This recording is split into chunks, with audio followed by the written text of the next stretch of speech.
Hello વિદ્યાર્થી મિત્રો, સંતકૃપા વિદ્યાલયમાં આપનું હાર્દિક સ્વાગત છે. આપણે ચેપ્ટર નંબર 1 વાસ્તવિક સંખ્યાઓ, યુક્તિની ભાગવિધિ, અંકગણિતનું મૂળભૂત પ્રમેય અને અસમય સંખ્યાઓની સાબિતી ત્રણ બાબત જોયા પછી જે આપણે પહેલી બાબત જોવાની છે લાસ્ટ ચેપ્ટરની, જે છે સમય સંખ્યાઓનું અને તેનું દશાંશ નિરૂપણ અથવા એમનું પુનરાવર્તન. આપણે ત્રણ પ્રમેયો આરામથી સમજી લઈશું. આની અંદર કશું અઘરું નથી, સાવ સહેલું છે. આના પછી એનું સ્વાધ્યાય તમે આરામથી ગણી શકશો. તો પહેલા પ્રમેયને સમજવાની વાત કરીએ. પ્રમેય નંબર 1.5, જો x એ શાંત દશાંશ નિરૂપણ વાળી સમય સંખ્યા હોય, સંખ્યા કઈ કીધી? સમય. તો આપણે ખ્યાલ આવી ગયો કે આ x એ સમય સંખ્યા હોય તેનું સ્વરૂપ હંમેશા સમય સંખ્યાનું નિરૂપણ હંમેશા p/q સ્વરૂપનું જ હોય. સમય સંખ્યા હોય તો x કે જ્યાં p અને q પરસ્પર અવિભાજ્ય પૂર્ણાંકો હોય અને q નું અવયવીકરણ છેદમાં જે q આવે છે એના અવયવ, મતલબ કે તેનું અવયવીકરણ કે એના અવયવ પાડતા આપણને ફરજિયાત શું મળવું જોઈએ? તો કે 2 ની n ઘાત અને 5 ની m ઘાત મળવી જોઈએ. મતલબ કે 2 અને 5 આ બે ફરજિયાત એનો અવયવ મળવો જોઈએ અને એની કોઈ પણ ઘાત સ્વરૂપે આવવું જોઈએ. ક્યારે, કેવા સમયમાં? તો કે જ્યારે એનું શાંત દશાંશ સ્વરૂપ. તમને ખબર હશે કે શાંત દશાંશ સ્વરૂપ એટલે શું? આપણે ત્રણ બાબત શીખી ગયા. પહેલી બાબત તો કે શાંત દશાંશ નિરૂપણ. શરૂઆતમાં લેક્ચર ચાલુ થયો પહેલા લેક્ચરની અંદર. બીજું હતું અનંત અને આવૃત દશાંશ નિરૂપણ અને ત્રીજો લેક્ચર હતો અનંત અને અનાવૃત દશાંશ સ્વરૂપ. આ ત્રણ પ્રકારના દશાંશ સ્વરૂપ જોયા હતા. એમાંથી પહેલાની સાબિતી કે કોણ શાંત દશાંશ સ્વરૂપ ધરાવે છે અને કોણ શાંત દશાંશ સ્વરૂપ ધરાવતું નથી. તો કે જો x એ કોઈ પણ શાંત દશાંશ નિરૂપણ વાળી સમય સંખ્યા હોય, આ x મતલબ કે કઈ સંખ્યા હોઈ શકે? તો કે એ સંખ્યા p/q સ્વરૂપની હોઈ શકે, x એટલે કે. અને જ્યાં p અને q પરસ્પર કેવી હોય? તો કે અવિભાજ્ય પૂર્ણાંકો હોય. અવિભાજ્ય મતલબ કે તેના ભાગ ના પડતા હોય, પરંતુ q નું અવયવીકરણ કેવું થવું જોઈએ? ભાગ પડતા. તો કે 2n અને 5m સ્વરૂપનું હોય તેવા p/q સ્વરૂપને દર્શાવી શકાય કે જ્યાં n અને m છે હંમેશા કેવા છે? તો કે અનઋણ પૂર્ણાંકો છે. 2 ની જે ઘાત મળે તે અને 5 ની જે ઘાત મળે તે હંમેશા કેવી છે? તો કે ધન પોઝિટિવ ઘાત હશે. ક્યારે ઋણ પૂર્ણાંક ઘાત આવશે નહીં. અને જો m અને n ની ઘાત 0 0 હોય ને તો આપણે q બરાબર 1 લઈ શકીએ અને તેનું દશાંશ સ્વરૂપ છે એ સંખ્યા 72 હશે. આની અંદર જાજી ખબર ન પડે તેનું એક્ઝામ્પલ આપીને સમજાવું કે એક્ઝામ્પલ તરીકે 3/8. આ ધારો કે કોઈ સંખ્યા x છે. કઈ છે? x.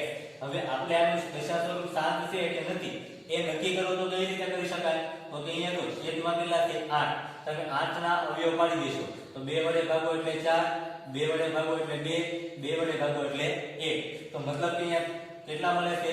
તો કે 3/2 ની 3 ઘાત આપણે પણ લખી શકીએ. હવે તમને વિચાર આવે કે અહીંયા જો આપણે 1 મળી ગયું છે. શું મળ્યું છે? તો કે 2 ની n ઘાત n તરીકે કોઈ બી લઈ શકાય.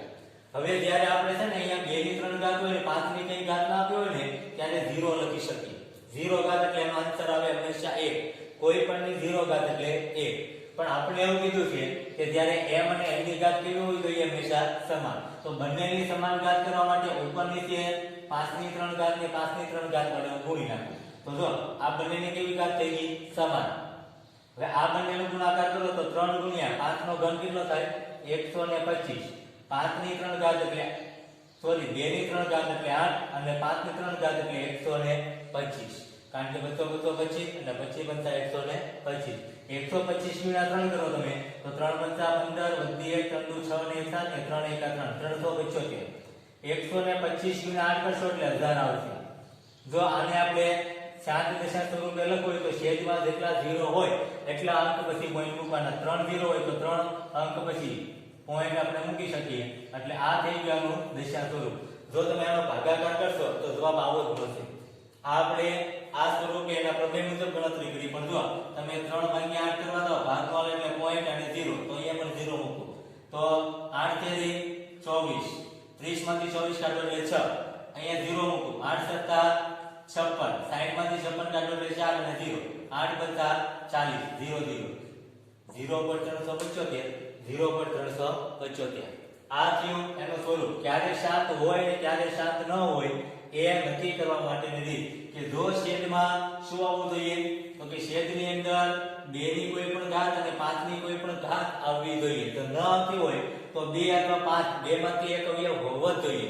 જો એની સિવાયનો કોઈ પણ અવયવ હોય ને તો એનું દશા સ્વરૂપ શાંત હશે નહીં. એક્ઝામ્પલ તરીકે આમાં લખી નાખું કે 2 8 ગુણ્યા 3 8 ગુણ્યા 5 કરી નાખું. 5 તો આવે છે પણ 7 કરી નાખું તો અહીંયા કેટલા થઈ જશે? અહીંયા આપણે મોટી સંખ્યા લઈ લઈએ. સામે એક્ઝામ્પલ આપ્યું છે એવું જ લઈએ. સેમ ટુ સેમ પ્રમેય 6.1 આમના ઉપરથી જ આવેલો છે. એની અંદર પણ એવું જ કીધું છે કે જો x p/q માં q નો અવિભાજ્યમાં 2n અને 5m સ્વરૂપે હોય અને n અને m એ અંડરૂટ પૂર્ણાંકો હોય તો અને તો x નું દશાંશ નિરૂપણ છે ને શાંત હોય. નહીંતર ક્યારે શાંત હશે નહીં. કહેવાનો અર્થ એટલો છે કે છેદમાં શું આવવું જોઈએ તો કે 2 અને 5 એક અવયવ હોવો જોઈએ. એની ઘાત કોઈ પણ હોય, 1 હોય 2 હોય 3 હોય 0 પણ હોય તો ચાલે, પણ આ તો હોવું જ જોઈએ. નાનકડું તો એક્ઝામ્પલ લખીએ આપણે. 3/10 લખો તો આપણે આમ લખીએ ને 3/2 ગુણ્યા 5 તો 2 ની એક એક ઘાત છે. એટલે આનું દશા સ્વરૂપ તમે સીધું લખી શકો કે 0.3 થાય કારણ કે 1 0 છે. તમે આમ લખો 3/100 લખી નાખો તો પણ અહીંયા આપણને આવશે કે 100 ના અવયવ પાડશો એટલે તમને ખ્યાલ આવશે 2 વડે ભાગો એટલે 50, 2 વડે ભાગો એટલે કેટલા આવે તો કે 25, 5 વડે ભાગો એટલે 5 ને 5 વડે ભાગો એટલે 1. 2 ની 2 ઘાત અને 5 ની 2 ઘાત મળે. 2 અને 5 સિવાયનો અવયવ હોય તો એનું દશા સ્વરૂપ શાંત હશે નહીં. એક્ઝામ્પલ તરીકે અહીંયા હું છે કે કેટલા લઈ લઉં તો કે 300 લઈ લઉં. 300 ની પણ 500, 500 ની 700 લઈ લઉં તો આને આમ લખી શકું 3/7 ગુણ્યા 100. તો હું આમ લખી શકું કે 3/7 ગુણ્યા 2 ની 2 ઘાત અને 5 ની 2 ઘાત. આ 2 ઘાત આવેલી છે પણ એની સિવાયનો પણ એક અવયવ છે. કયો છે? 7. જ્યારે 2 ની કોઈ પણ ઘાત અને 5 ની કોઈ પણ ઘાત હોય તમે આ 700 નો અવયવ પાડશો એટલે તમને આવું જ મળશે. 700 નો અવયવ પાડી દેશો એટલે પહેલા કેટલા વડે ભાગેલ છે? 2 વડે. 350 વડે હજી 2 વડે આવશે તો 2 * 2 2 * 14 ને 2 * 5 175. હવે 2 વડે નહીં ચાલે તો 5 વડે. 5 * 3 = 15 2 25 હજી 5 વડે તો 5 * 35 ને 7 વડે એટલે 1. જો તમે 2 વાર એટલે 2 ની 2 ઘાત લીધું, 5 2 વાર એટલે 5 ની 2 ઘાત લખી અને 7 એટલે 7 નો અવયવ આવ્યો. તો જો આની સિવાયનો કોઈ પણ અવયવ જ્યારે છેદમાં આવે ત્યારે તેનું દશા સ્વરૂપ ક્યારે શાંત હશે નહીં. કહેવાનો અર્થ એટલો છે કે છેદમાં 2 ની કોઈ પણ ઘાત અને 5 ની કોઈ પણ ઘાત આવવી જોઈએ. જો આની સિવાયનો કોઈ પણ અવિભાજ્ય અવયવ આવે તો એનું દશા સ્વરૂપ હંમેશા કેવું આપણને મળશે તો કે અનંત અને આવૃત મળશે. અને એ સંખ્યા અનંત આવૃત હોય કેવી હોય તો કે અસમય સંખ્યા હોય. એ સમય સંખ્યાને ગણવામાં આવશે નહીં. અનંત અને અનાવૃત હોય તો એવું આપણે અગાઉ ધોરણ 9 ની અંદર પણ ક્યાંય આવી ગયું. એની સિવાયના ઘણા બધા એક્ઝામ્પલ આપણા પાઠ્યપુસ્તકની અંદર આપેલા છે.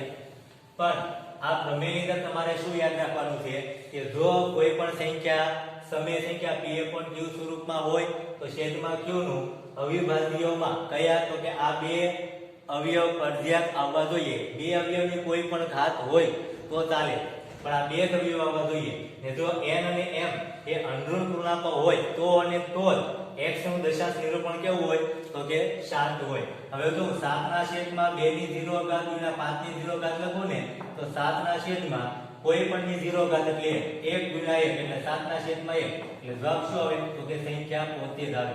એટલે q બરાબર તો અહીંયા મેં શું લખ્યું છે 1.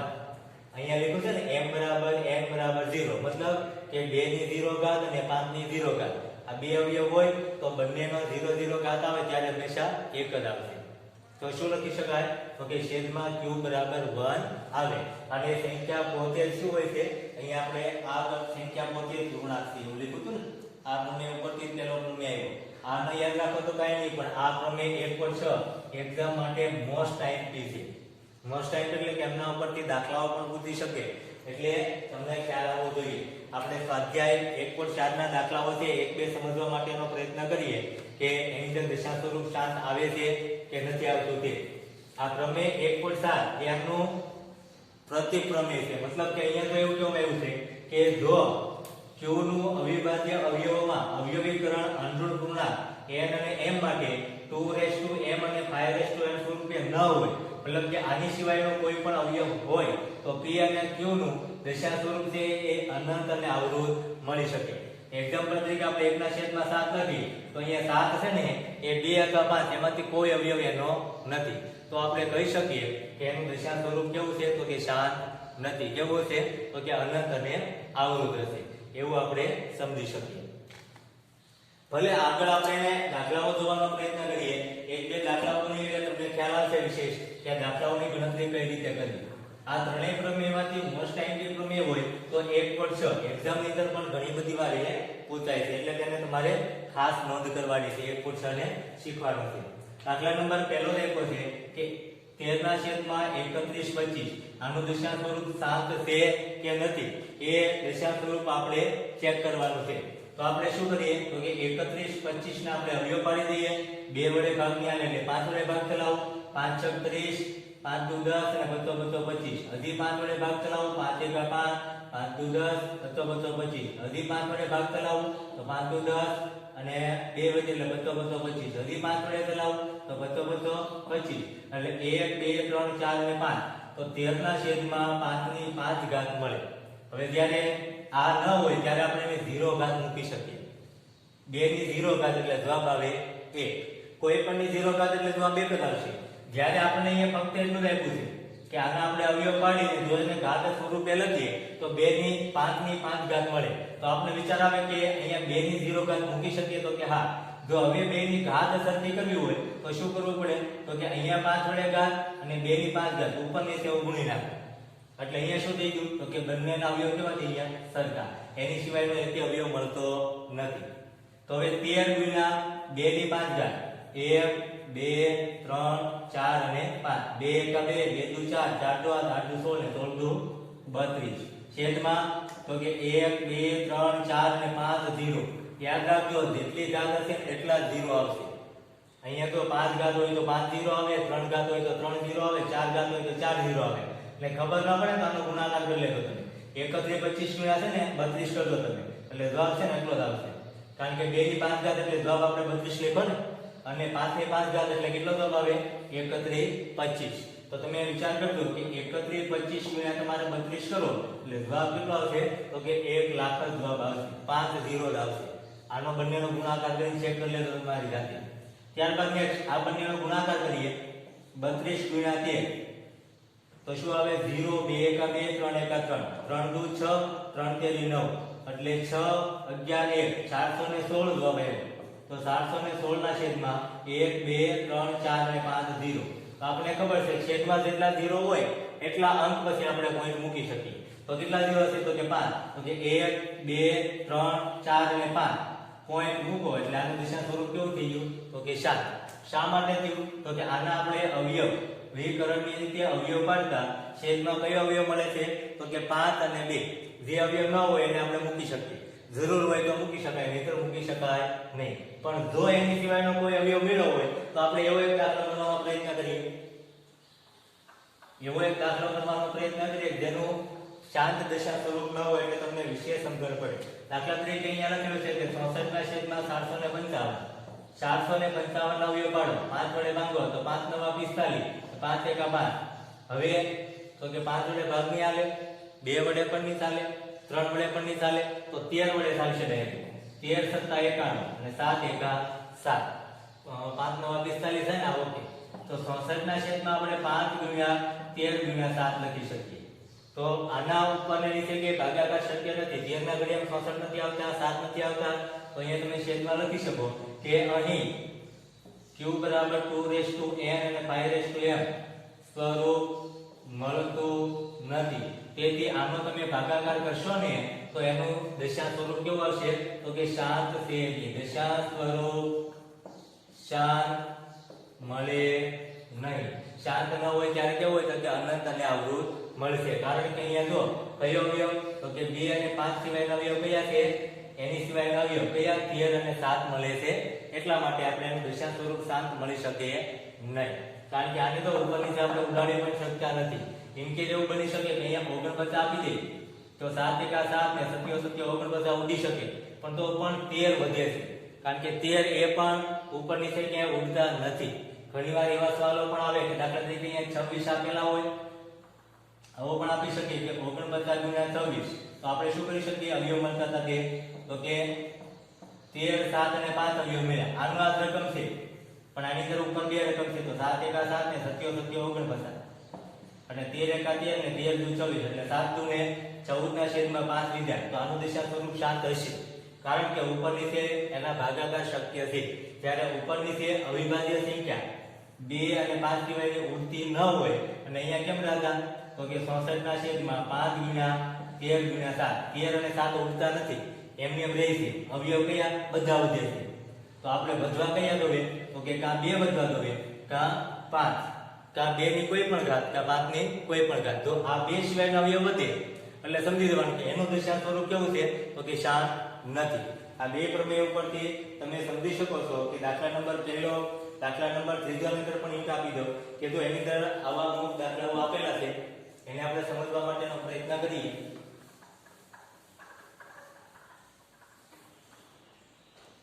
દાખલા નંબર પહેલાની બીજો પ્રશ્ન એવો છે કે પ્રશ્ન 1 માં જે સમય સંખ્યા દશાંશ નિરૂપણ શાંત હોય તેનું દશાંશ નિરૂપણ દર્શાવો. દશાંશ નિરૂપણ દર્શાવવાનું નિયમના પોઈન્ટ સ્વરૂપે દર્શાવવાનું કે 5 0 હોય તો 5 0 પછી સંખ્યા લખવાની. જે એક્ઝામ્પલ આપી દઉં કે 17 ના છેદમાં 8 હોય તો તમે શું લખશો? 17 ના છેદમાં 8 ના અવયવ પાડી દો. 2 વડે ભાગો એટલે 4, 2 વડે ભાગો એટલે 2, 2 વડે ભાગો એટલે 1. તો આને લખી શકાય કે 2 નો ઘન. શું લખી શકાય? 2 નો ઘન. દશાંશ સ્વરૂપમાં કેમ દર્શાવવું તે? શાંત દશાંશ સ્વરૂપ છે, પણ લખવું કઈ રીતે? તો કે 2 નો ઘન 8 મળે તો કે 8. તો આમ લખી શકાય 17 ના છેદમાં 2 નો ઘન ગુણ્યા 5 ની 0 ઘાત, ઉપર પણ લખી નાખો 5 ની 0 ઘાત. હવે છે ને એમાંના બંનેના ઘાત સરખી કરવી પડે, અને તો અને તો 0 મળે હો, નહીતર 0 ના મળે. તો અને તો 0 મળશે, નહીતર 0 મળશે નહીં. શાંત દશાંશ સ્વરૂપ દર્શાવવું હોય તો બંનેની ઘાત સરખી કરવા માટે ઉપરની છે જે ઘાત ઘટતી હોય એમના વડે ગુણ્યા. જો 2 ની 3 ઘાત હોય તો 5 ની પણ 3 ઘાત હોવી જ જોઈએ. આપણે આવ્યો નતો એટલે મૂકી દીધો, ઉપર નીચે ગુણી શકાય, ફરીવાર ઉડાડો તો ઉડી શકે, ને આવું નવું સ્વરૂપ આપણને પાછું મળી શકે. તો અહીંયા શું લખું કે 17 ગુણ્યા 5 ની 3 ઘાત એટલે 125, અને 3 ઘાત હોય તો 1, 2 અને 3 0. હવે આપણે કરવાનું શું છે? 125 ને 17 વડે ગુણી અને 3 પોઈન્ટ કાપી નાખવાના. તો 0, 5 એકા 5, 2 એકા 2, 1 એકુ 1, 7 પચા 35, 3, 7 દુ 14 ને 3 17 વધી 1, 7 એકા 7 ને 1 8, 5, 7 ને 2 5 12 વધી 1, 8 ને 10 ને 11 વધી 1, એટલે 21 25 અને છેદમાં 1 2 ને 3 0. તો 3 પોઈન્ટ પછી મૂકો એટલે 2 પોઈન્ટ 125. આ થઈ ગયું તેનું શાંત દશાંશ સ્વરૂપ. આપણે જે દશાંશ સ્વરૂપે P upon Q સ્વરૂપ હોય અને દશાંશ સ્વરૂપે દર્શાવવું હોય તો એટલા સ્ટેપ કરવા પડે. આ ખાસ યાદ રાખવાનું રહેશે. પછી નેક્સ્ટ જે હોય તે બધા દાખલા તમે ગણી શકશો. જે ન સમજાય તે મને SMS કે રિપ્લાય આપીને સમજાવી કહી શકો છો, તો તમને ફરીવાર સમજાવી શકું. દાખલા નંબર 3, નીચેની વાસ્તવિક સંખ્યાઓનું દશાંશ નિરૂપણ દર્શાવેલ છે તે દરેક માટે જણાવો સમય છે કે નહીં. જો તે સમય હોય તો PQ સ્વરૂપમાં અને Q ના અવિભાજ્ય અવયવ વિશે તમે શું કહી શકશો? પહેલો દાખલો આપેલો છે 43.1 2 3 4 5 6 7 8 અને 9. પોઈન્ટ પછી કેટલી સંખ્યા છે? તો કે 1 થી 9. આનો પોઈન્ટ દૂર કરવો હોય તો 43 1 2 3 4 5 6 7 8 અને 9. એટલે છેદમાં કેટલા 0 મૂકવાના? તો કે 9 0 મૂકી દેવાના. 1 2 3 4 5 6 7 8 અને 9. આ થઈ ગયું તેનું P અને Q સ્વરૂપ. અને કેવું સ્વરૂપ છે? આ શાંત દશાંશ સ્વરૂપ છે. શાંત દશાંશ સ્વરૂપ હોય એટલે હંમેશા એ કેવી સંખ્યાઓ કહેવાય? તો કે એ સમય સંખ્યાઓ કહેવામાં આવે છે. બીજો દાખલો છે એ કેવી છે? તો કે અનંત અને આવૃત છે. જો સોરી, અનંત અને અનાવૃત છે. P અને Q સ્વરૂપે આપણે લખી શકીએ નહીં, કારણ કે 0.120 પછી 1 2 00 1 2 30 1 2 એમ અનંત સુધી દરેક વખતે એક 0 ઉમેરાય. તો એ કેવી સંખ્યા કહેવાય? તો કે એ સંખ્યા અસમય સંખ્યા કહેવાય. શા માટે? તો કે અનંત અને અનાવૃત છે. પહેલા લેક્ચરની અંદર પણ આવું શીખવાડ્યું હતું કે જ્યારે અનંત અને અનાવૃત સ્વરૂપ હોય તો એ અસમય સંખ્યા આવે, પણ જો અનંત અને આવૃત હોય તો એ સમય સંખ્યા આવશે. દાખલા નંબર 3 43 પોઈન્ટ આવો નવો આપેલો છે, આની માંથી 12 કરેલું છે, મતલબ કે અનંત અને આવૃત છે. તો આ સંખ્યા કેવી કહેવાશે? સમય સંખ્યા કહેવાશે. શા માટે સમય સંખ્યા કહેવાય? તો કે અનંત અને આવૃત છે એટલા માટે. તો તો આટલા સુધી વિદ્યાર્થી મિત્રો સ્વાધ્યાય 1.4 કેટલામું સ્વાધ્યાય 1.4 ના બધા દાખલા ગણવા માટે જાતે પ્રયત્ન કરવાનો છે. જે ન સમજાય ન આવડે એના માટે મને મેસેજ કે રિપ્લાય આપવાનો છે, એટલે હું તમને ફરીવાર એ પ્રોપરલી દાખલો સમજાવી શકું કે શું કહેવા માંગે છે. પ્રમેયની અંદર બરોબર સમજણ ન પડી હોય તો પણ મને ફરીવાર કહી શકશો. પ્રમેયમાં કશું જ નથી, ખાલી એવું કહેવા માંગે કે એનું જો પીક્યુ સ્વરૂપ હોય ને એનું શાંત દિશા સ્વરૂપ ક્યારે હોય તો કે q બરાબર આ 2 અથવા 5 ની કોઈ પણ ઘાત આવે તો એની સિવાયનો અવયવ આવે તો એનું દિશા સ્વરૂપ શાંત હશે નહીં. એ કેવું મળશે આપણને તો કે પ્રમેય 1.7 મુજબ અનંત અને અવૃત મળશે. આટલું યાદ રાખવાનું રહેશે. ત્યાં સુધીમાં જય હિન્દ જય ભારત.